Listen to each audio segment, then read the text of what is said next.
Today, the Chief Minister of Kerala, Pinarayi Vijayan, proudly stood at the country's largest deep-water transshipment port, the Vizhinjam International Seaport, to welcome the Chinese cargo vessel San Fernando. The port has been built by Adani Ports at a cost of over 8,000 crore rupees, of which the Government of India has invested over 4,000 crore and the state government of Kerala has put in 2,000 crore. But it was the very same Pinarayi Vijayan who stood with the Congress to accuse the Adanis of giving political support to the BJP in the political one-upmanship battle that often becomes ruinous for the country's development. Meanwhile, from the Thackerays to Mamata Banerjee, all our politicians have landed in Mumbai to be part of the Adani mega wedding celebrations. These are the very same leaders who have once again attacked and ridiculed and accused the Ambanis of giving political support to BJP in exchange for getting contracts and lucrative deals. The hypocrisy of our netas is all to see. Yet another example of it is when they bend over backwards to invite foreign companies to set up base in their respective states. Case in point being Elon Musk's Tesla. And at the same time, their political one-upmanship does not allow them to encourage and invest in homegrown companies like the Adanis and Reliance. Let's start our conversation. Joining me on the telecast is Dr. Sharad Kohli.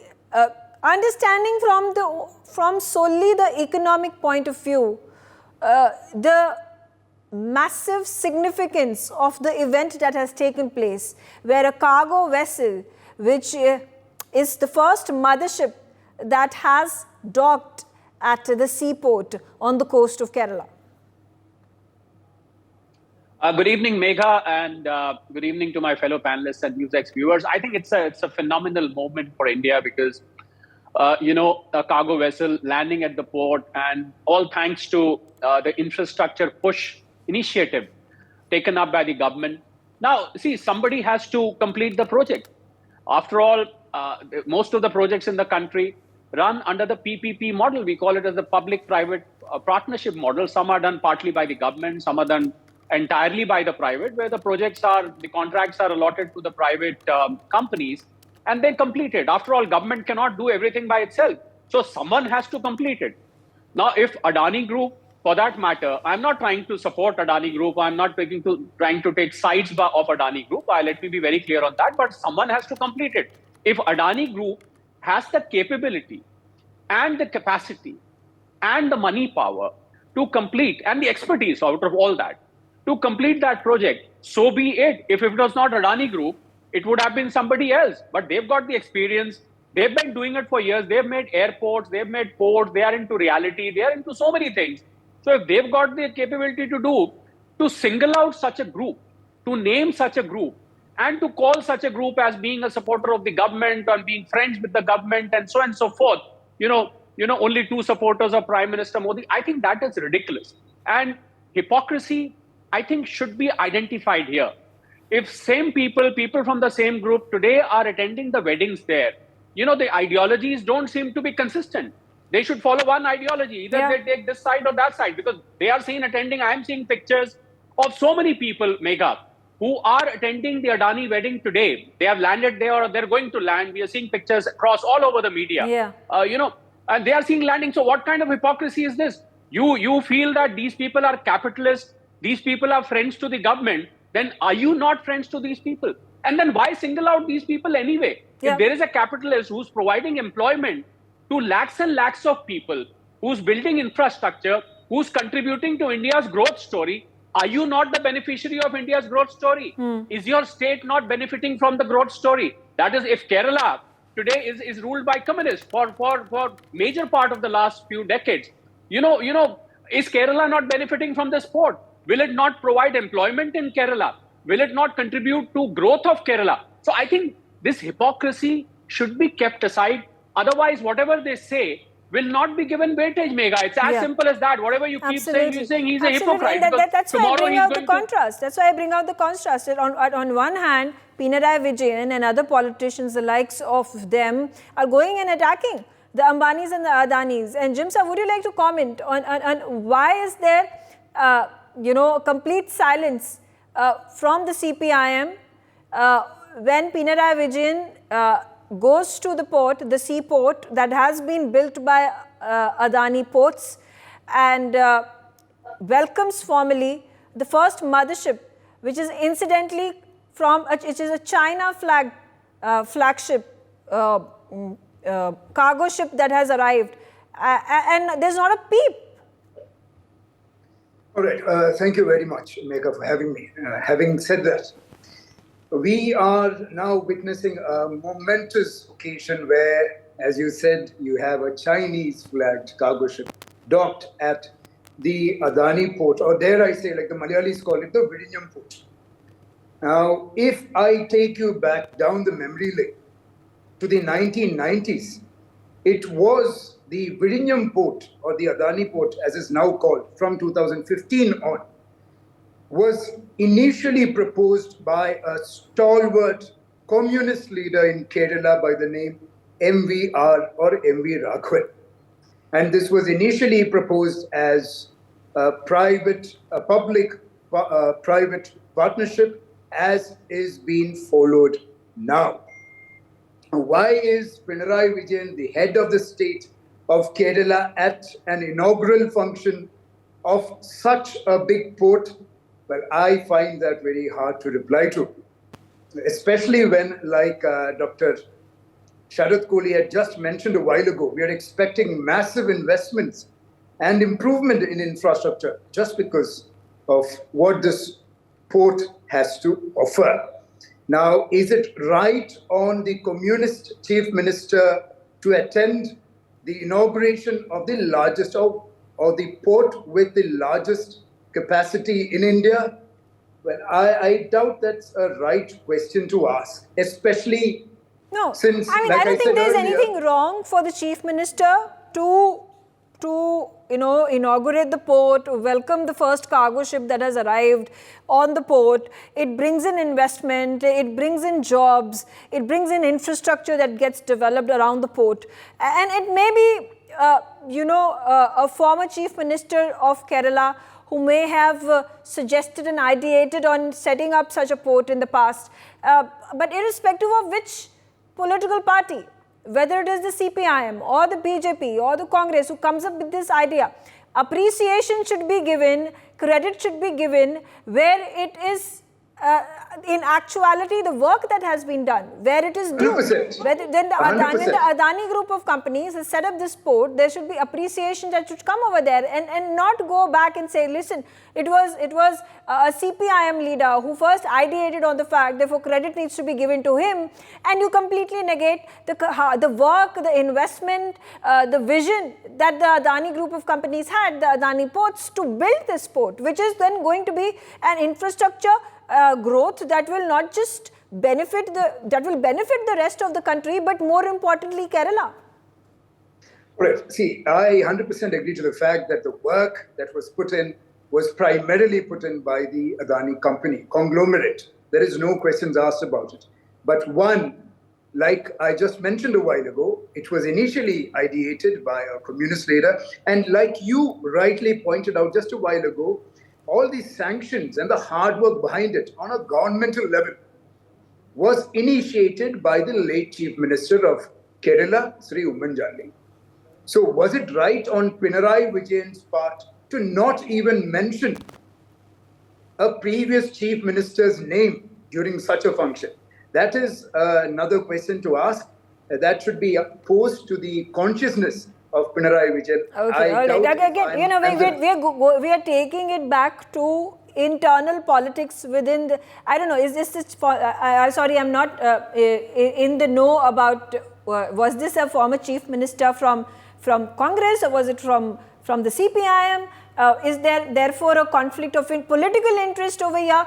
But nonetheless, that's what I'm saying. Let's keep aside these political one-upmanship games that are played. And Joyita, coming to you. Now, again, taking a look at an example, I put out this example, the likes of Pinarayi Vijayan, who trash the Adanis and the Ambanis, now reaping benefits primarily because of these conglomerates, because of these companies who have invested heavily for the projects that are being now being touted as the crown jewel of a state like Kerala. Meanwhile, here you see visuals on your screens of the Adanis and the Ambani. It is the mega grand Ambani wedding, and from Mamata Banerjee to the Thackerays to Lalu Prasad Yadav, they are all sitting in the opposition. They have all attacked Ambani time and again, sometime or the other. And there you have it, rubbing shoulders with each other, showing those pictures of hugging Ambanis and congratulating the son on his wedding. Isn't it a little confusing and also hypocritical? Well, first of all, I think Mr. Pinarayi Vijayan went for the port's inauguration. Basically, primarily, it was the Chinese ship coming, ideologically aligned. Okay, I'm certain he wouldn't have gone there if it was a capitalist, the evil American ship or the evil ship from Gujarat had come. Anyway, jokes apart, the fact of the matter is you're absolutely right. This is utterly hypocritical, shameful. These people should actually go and bury their head in sand and just accept. I mean, even today, I think 3 days back, Mamata Banerjee, here she is attending Mukesh Ambani's son's wedding. I was just reading on X, which used to be Twitter, one of her party people who is a very vocal Rajya Sabha MP talking about, how Mumbai is shutting down because the Prime Minister is going to visit the wedding of the wedding of a industrialist son, how these people who are attending the wedding should be ashamed of themselves. And lo and behold, inside 3 days, there is Mamata Banerjee literally breaking bread with Mukesh Ambani. So, similarly, if you are looking at Mamata Banerjee, the kind of nonsensical attacks that her MP, Mahua Moitro, and in fact, right now it is being said, it is being alleged, a probe is on saying that it was all basically vested interests had got her to do this. The kind of attacks that she carried out on Adani, and there you see in a state like Bengal, I think inside a month or something like that, these politicians were shaking hands with Adani and begging him to come and invest a few crores. He did invest a few crores. He invested many more crores in other states. So, that's a different matter.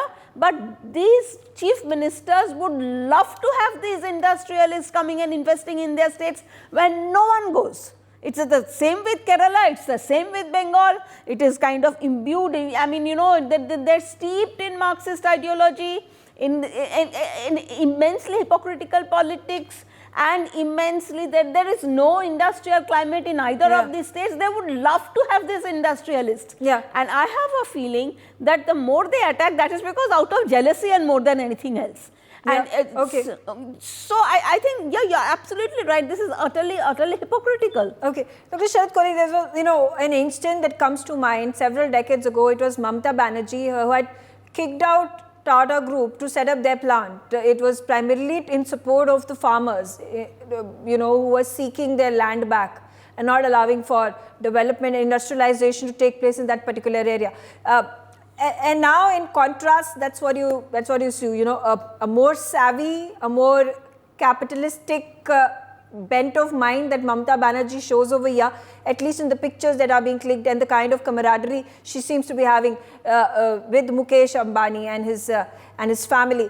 On the other end, I want to also bring to the notice of my viewers about another game of political one-upmanship. Now, the government of India had put in these conditions for Tesla to come into the country. In exchange for lower tariffs for importing the cars, they demanded that Tesla put up a manufacturing plant which will allow for cars to be produced at a cheaper cost, which will allow for jobs to be created. And it was a win-win situation for all. Tesla, for some reason, did not agree to this particular proposition, to which the states of Karnataka and Tamil Nadu and the chief ministers, grabbed the opportunity and said that, listen, if the government of India is not doing it, we will do it, and we will invite you, and we will have, no conditions put for having you to put put your plant in our respective states. So the point being made over here is, on one hand, you diss your homegrown companies and investors and the billionaires that are being built over here, who are appreciated and lauded across the globe. And on the other end, just for political one-upmanship game, because of the games that will allow you to get brownie points, political brownie points, you then are, succumbing to such petty ways of proving your point. Yes, Megha. I mean, taking what you were saying forward, I think the viewers of, let's say, NewsX, at least they would understand what is happening. So what if you've got this confused mind where on one side you say something else, but your actions speak louder than words. Megha, very interesting. I was trying to deep dive into the psychology of, let's say, Mamata Banerjee types, and when I'm seeing the camaraderie with Mr. Mukesh Ambani, no harm in that. But I was trying to deep dive that why did she go there? Here are the two reasons that I analyze, and I'm sure my fellow panelists and you, out of all the people, you have to agree or disagree to that. I was trying to deep dive. Well, this is the job of a psychologist, but I love diving into somebody's territory sometimes. Reason number one, Megha, is she wants to invite investments to her state. So if she's got an invitation, she feels that if I go and attend, I'll be friends with Mr. Ambani, and Mr. Ambani tomorrow will not hesitate in investing because she's going to do some chit-chat about, please come, laying a red carpet in a very informal way, although the occasion is wedding, but no harm in laying a soft red carpet there. That's reason number one. Reason number two is even more interesting. That because it is a wedding of probably the richest person in India, or around the richest person in India. So the shano-shaukat and the luxuries, and you see Justin Bieber performing, and you see Bollywood stars performing. So it's a once in a lifetime kind of opportunity to see such opulence on the floor, which probably you're never going to see again. Okay. God knows, or when you'll see that, because you may not be the chief minister at some point of time. So I felt these are the two prime reasons what compelled Mamata Banerjee type people to go there. Okay. And the second reason could be disputed because of Mamata Banerjee, who's clad in a simple cotton sari with the blue border, who may not be as communist as the CPIM. But obviously projects herself to be a very frugal woman with her policies and political ideologies as such. Megha, there is no harm in wearing a cotton, border sari and going there, because she cannot forego her image. Please keep this in mind. She cannot give up that image of she being frugal and always seen in that white sari with the blue border or whatever color the border is. But at least your eyes and your own self gets to see the opulence. It's a once in a lifetime opportunity. God knows when another Mukesh Ambani is going to do another son's marriage. There is no son left now, both are married. Well, then there are grandsons and the grandson's sons. So I'm guessing the legacy goes on. Yeah. All right. Yes, Joyita, you want to make a point? Yeah, I want to, in fact, Mr. Kohli, I do know a little bit about what exactly is going on with Mamata Banerjee. Okay. Because you see, Mamata Banerjee has been hosting these business summits almost every year. And she keeps calling Mukesh Ambani. Mukesh Ambani comes, promises the earth, moon, the sun, and goes back. And for the last 10, 11 years, not a penny of investment has come. In fact, instead what has happened, Mr. Adani has invested in that Tajpur port about 10,000 crores, which is basically peanuts. Now, that also 10,000 crores over a period of 10 years, that kind of investment, basically peanuts. So, industrialists are not going to Bengal. So, Mukesh Ambani, Mamata Banerjee has been trying to get him to Bengal, but he has been promising. He has not invested even 1 paisa till date. So, she's still hoping, I guess. So, she's trying to do her PR, and Mamata Banerjee is not averse to these functions and all. If you watch Bengali TV, if you know what is going on in Calcutta, she's in every fancy function, she's always there. But then she is the chief minister, everybody is trying to butter her up and all. Here she wants to be seen with the, glitterati. And but also more importantly, I think, Ambani, because that's the kind of perception that she wants to give to her people in Bengal, that listen, there is potential for investment, I'm going to bring you jobs, I'm going to bring development, irrespective of whether it may happen or not happen in the next few years or decades, it remains to be seen. You know what is industry according to her? chop shilpo, meaning you fry fritters, that also is an industry according to her. And that's the standard joke in Bengal. What is the status of industry? You fry chop bhajo, meaning aloo chop, and you fry fritters. Yeah, fair enough. Situation and that something similar also witnessed in Kerala and Jimsa also. Large percentage of people from Kerala end up landing in Gulf and other parts of the world and end up then sending remittances. They become huge entrepreneurs running a number of companies abroad, particularly in Dubai and Abu Dhabi and so on and so forth. So again, the infrastructure in Kerala does not help in withholding the people who then have forced to travel abroad to seek jobs, to seek lucrative offers. Now, when an investment as big as the Adani Ports is set up, and that creates a buzz amongst people that listen, there is one investment that has happened, this is a positive development, it is garnering national eyeballs and internationally as well. This is then going to have a rolling effect on more investment opportunities, in more IT hubs to be created, in more infrastructure projects being brought in.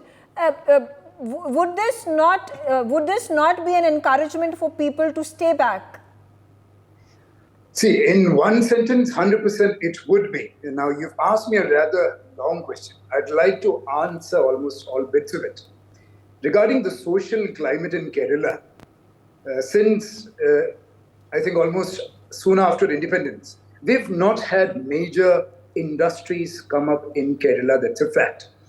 And it's also a fact that the communist government led by Pinarayi Vijayan has lately started taking a very capitalist socialist approach, or a socialist capitalist approach, where you solicit investments from large conglomerates like the Lulu, like you had just mentioned a while ago, about investments by people from Kerala in the Arab countries. One of the tallest such businessmen is Yusuf Ali, and his company's name is Lulu. Lulu has been solicited for investments for the last 6, but then 7 the years. man built himself in the Gulf. He set up companies and stores across the length and breadth of the region, and then there has been the trickle effect that has now arrived in Kerala as well.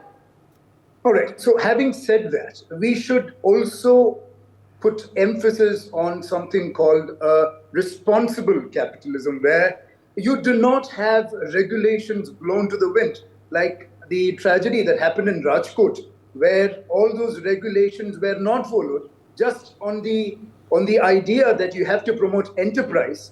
You attract investments and people can invest business and run it the way they like.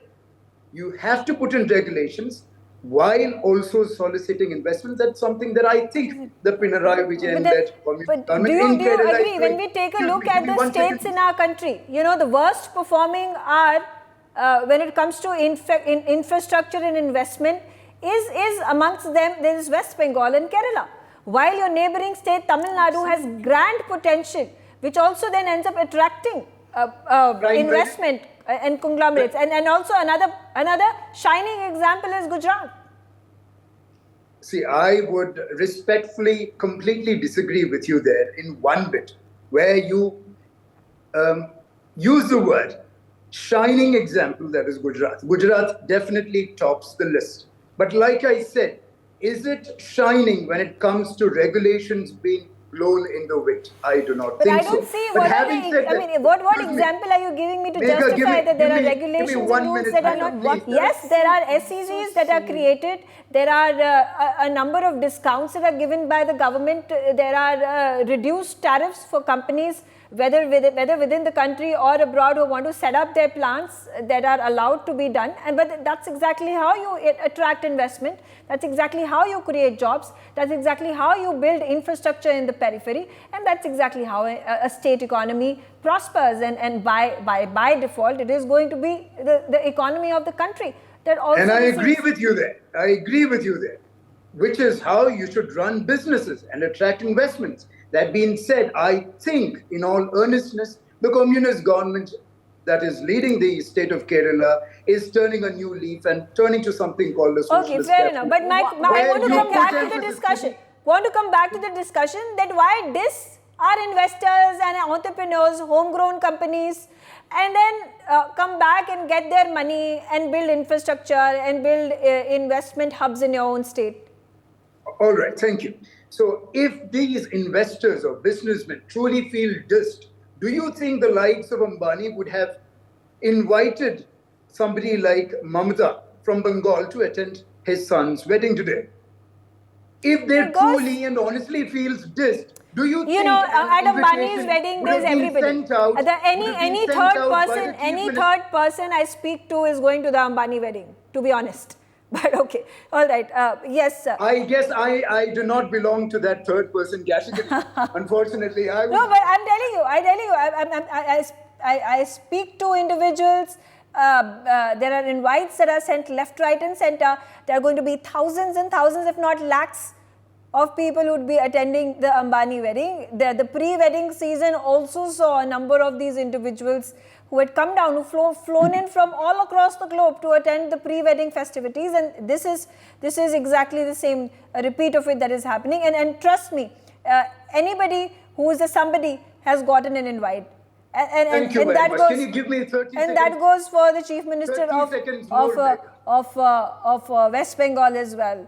Alongside the other Chief Minister of other states, and mind you, the invite also went to the Congress. They have respectfully declined for whatever reasons. Obviously, they can't justify it because when sitting in the parliament and attacking the BJP and then saying that BJP is a part of the crony capitalism gang, obviously it does not suit them. But I'm wondering, how does it suit Mamata Banerjee and Lalu Prasad Yadav and Pinarayi Vijayan? Meanwhile, yes, Jyota, you want to make a point? Yeah, it's basically number one, as you see, there is no point pretending that as if states that are favored destinations for so-called capitalists do not have any regulations. Every state has regulation. India has regulations. Sometimes there are too many regulations, sometimes there are not many, but at the same time what happens is that every state has the potential, because ultimately it depends on human beings whether they are going to comply or not, and there are cases where accidents happen, where compliance is not there. But to say, I mean, Kerala is the paragon of whatever and Gujarat is not, okay, so Gujarat is not shining, that's absolutely just basically argument for the sake of argument. Yeah. Let's not talk about that. As for industrialists, they have to keep, they are politically also, they are savvy. They have to keep everyone happy, especially politicians. That is the reason why after getting so badly abused by the Congress and Rahul Gandhi, they went out to invite them. No, absolutely. Absolutely. Joyita, there has been missteps by the communist-led government in Kerala. There is no doubt about it. We've had Malayali businessmen who has stepped out of the state with thousands of crores and invested in states like Andhra Pradesh. And these yes, are there must be something wrong with the state, isn't it? The administration of the state, as it has happened in Bengal, which was a highly industrialized state, and everyone fled. Right now, not even a safety pin is made in that state. Absolutely. And I agree with you there. This has to be rectified. Saying somehow that we are... And I think that's a step in the right direction with your transshipment port that has been built. Thankfully so. That's a step, and it is going to only grow, hopefully, with the regulations that are anti-investors and anti-companies are hopefully going to be reviewed, revisited by the communist government, and allow for an atmosphere, for an environment, for investments, for companies to grow. And there is going to be a mutual benefit that is going to be shared by the state and by the companies. Sharat Kohli, quickly a response from you. Well, I think I'd like to conclude by saying deep inside all politicians, chief ministers, they know that without investment from the private sector, the state cannot flourish. Either the government provides employment to everybody, which is not possible, or you'll have to allow the private investors. So deep down, they know that. Rest, everything is politics. Rest, everything is posturing. Rest, everything is hypocrisy, is all I would like to say, and which is now very, very evident in these pictures. So next time when Mamata Banerjee says, Modi ji ke bas do yaar, Adani or Ambani, nobody on earth is going to believe. People are going to flash this picture on the screen. What the hell were you doing there? If these are friends to Prime Minister Modi, what were you doing there? I think they have now deprived themselves from this argument in the times to come, Megha. No, absolutely. You've hit the nail on its head. That's exactly what the chatter is. And I think the BJP stands victorious and redeemed over here with the Ambani wedding that has been attended by all. And Mamata Banerjee. Venezuela is not an example that should be followed. If you want to follow, 100%. You have to talk about wealth creators, not wealth distributors. Okay. Okay. Poverty distributors, rather. Okay. All right. I'm out of time. I thank all of you for joining me on the telecast. For more such videos, subscribe to the NewsX YouTube channel, hit the bell icon.